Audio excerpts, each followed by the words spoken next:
Hello everyone. So the reason I'm making this video is because it's for the Interac application, obviously, based on the title. But no, I've been watching some other videos about Interac applications, different stages of the interview, life as an ALT, working for Interac, etc. I figured I could try to contribute to the number of video blogs out there, and in turn, maybe get some feedback, hopefully, from maybe past Interac employees or other people that have been through the process. And then maybe even help some people who are interested, just kind of bouncing. I think it's just important to bounce ideas. Anyways, before I get right into the Interac application, I think it's important to give a little bit of background information about myself. I've worked as a international peer advisor for a Japanese study abroad program at my university.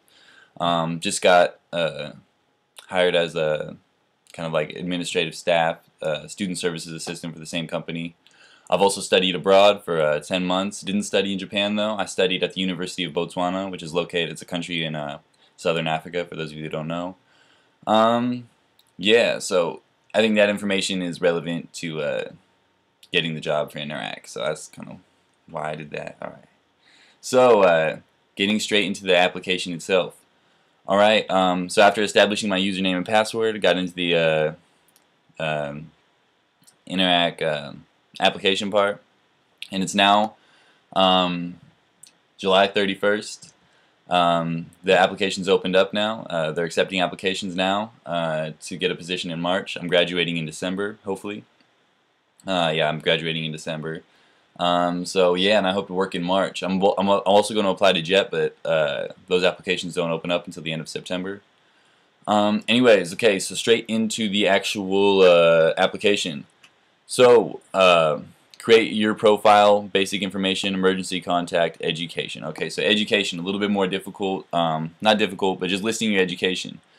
I know that I've read online that once you get into like the next stage, they're gonna give you more paperwork, and, and part of that paperwork is to list your education history. But in that stage of the process, I think you got to list education history all the way down, like from elementary, all education from elementary all the way through university.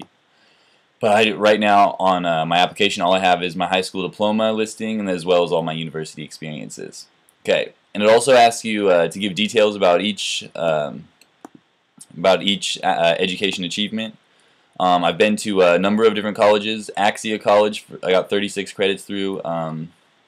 Pacific University, I have 4.5 credits through.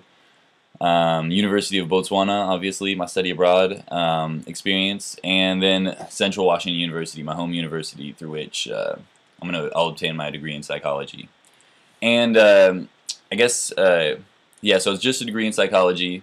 But I'll be graduating with a 3.9 some GPA, which I listed on the application, or it's listed there right now. Haven't turned in the application yet, obviously, but I don't know how relevant that would be to Interac, and I don't know if it's important to list that or not, because once they get my transcripts, they'll see that. For anybody watching this, let me know. What do you think? Is it important to list the high GPA or not? I mean, I don't know. I don't want to sound pretentious, but I think that is a decent achievement, so I decided to list it. Anyways, next, languages. So I have 3 languages listed on there. Obviously English, my native language, and it also asks to give comments about it. And I gave a lot of comments, or I gave quite a bit of details about English. Being a teaching assistant for English classes in high school, through being a teaching assistant for psychology classes at my university, kind of discussed how I've always enjoyed reading and writing, and encouraging others to learn more about reading and writing as well.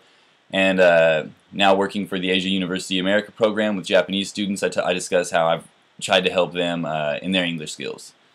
Yeah, so I've got quite a lot of details on there. I don't know how much details I should list, or I don't want to over describe things.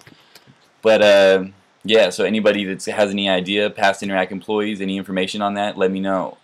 Anyways, next I got Japanese, okay, and I'll be honest, I've never actually taken a Japanese class, but I've done a lot of independent, not a lot, I've studied independently for a little while though, and I've picked up some through, with my, having roommates, Japanese roommates, working with Japanese students, quite a lot, as well as I visited Japan for 20 days in December.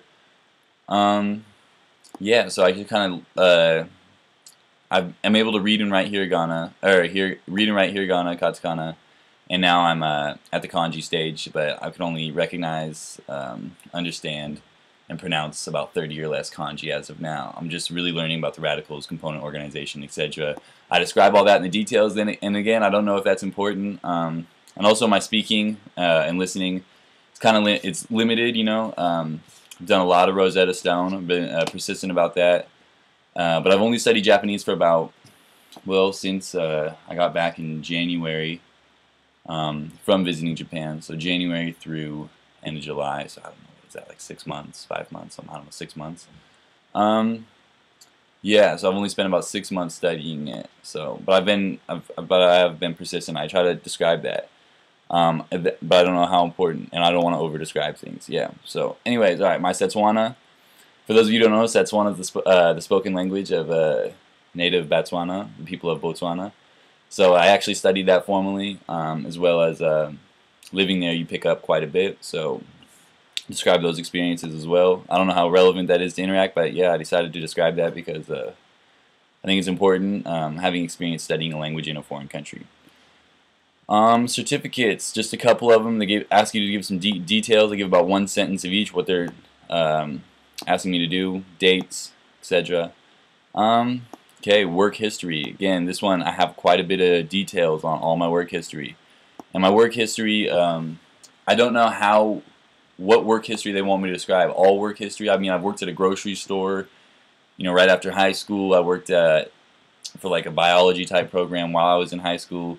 But I don't think that I really emphasize my I don't actually list those in here. I actually just listed my university experience, my employment experience through the Asia University America program, working as a peer advisor, now working as in administration.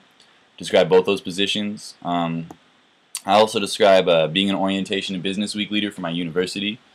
Yeah, so anybody watching this that thinks I should list like the grocery store experience, or like high school work experience, which I feel like was so long ago, but it's really not that long ago. I don't know.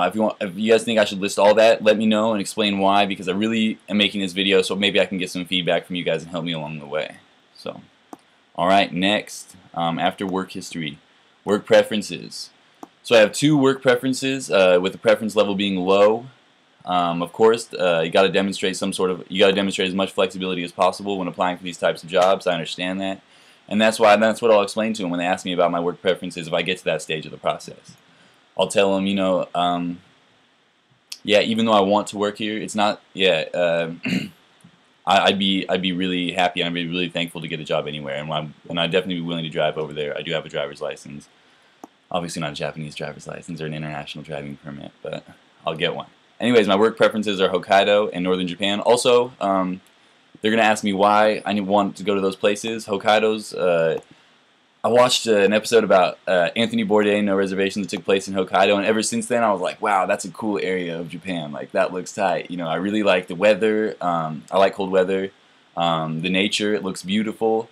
And I'm interested in the Ainu culture, which I'm not sure how prevalent that would be today, or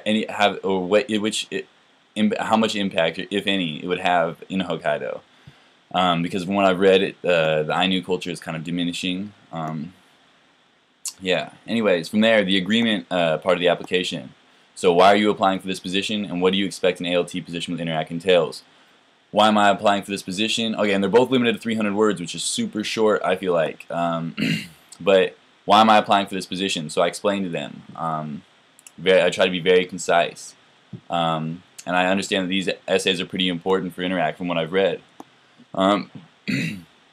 Now, what do you expect an ALT position with Interac entails? Okay, so I haven't finished this yet. I've created a web to brainstorm different ideas. And what do I expect from this position? I think it's important to list the specific duties of the ALT position, what I've read, you know, what I've learned from the Interac website, you know, teaching 20 to 25, 45-minute classes a week, working with different age groups, and how the goals for teaching English differ depending on which age group you're teaching, things like that.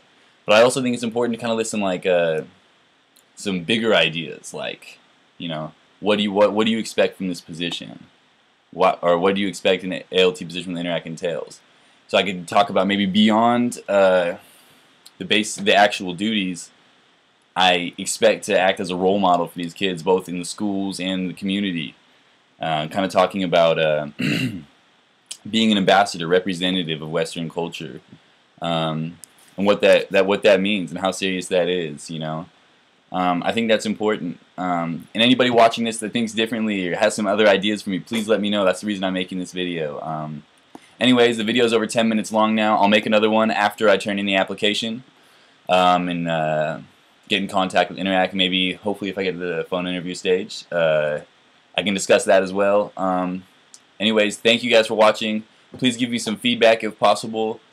I really appreciate it. And yeah, thank you so much. Bye.